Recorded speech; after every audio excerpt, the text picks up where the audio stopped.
Aí, ó, vez do meu tio pegar o dele.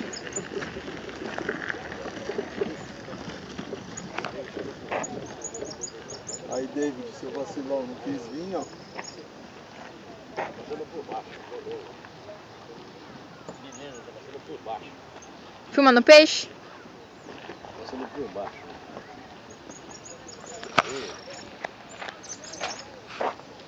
Recadinho? Aí, David. Caê, Kleber, não quis vir, ó. Olha aí, ó. Aqui, ó.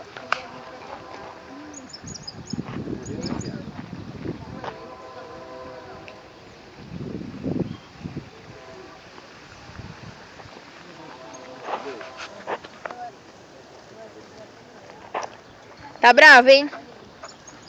Deve ser grande, porque tá... Vê se não vai deixar escapar. Eu vou pegar ele, o William vai deixar assim, o William prende ele, você tira a foto.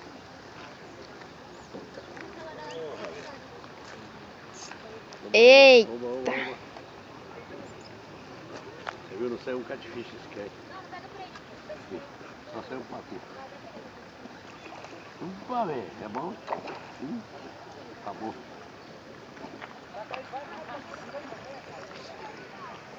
Ele apareceu.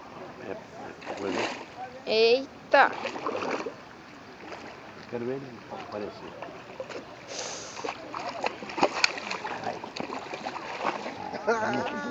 Ele virou ao contrário. Pegou. Pode fazer o que ele quiser. Pode fazer o que quiser. Agora tudo comigo. Só que eu não queria que ele fizesse assim. Eu queria ao contrário. Pegasse a boca pra cima. É, tem que pegar ele com a boca pra cima, senão... Não dá. Peraí, tio. Peraí, segura aí com a boca. Beleza. Deixa, encosta. Encosta no chão agora. É o que ele quer coisar? Você encosta no chão. Até bosteou tudo aí. Não tem problema não. Deixa ele assim.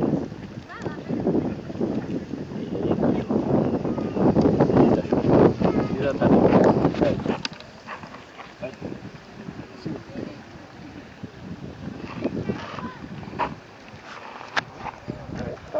Ó o peixão aqui, ó.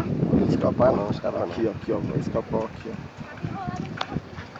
O que vai escapar o peixe? Aqui, ó. Vai escapar do... Aí, vai. Tá bom? Aí.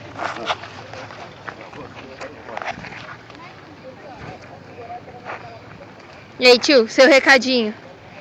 Aí, Fufio, ó. 4 quilos aí, ó. Não quis vir, ó. Fica aí no debaixo da chuva em São Paulo aí, esse vacilão. Vamos ver o solte.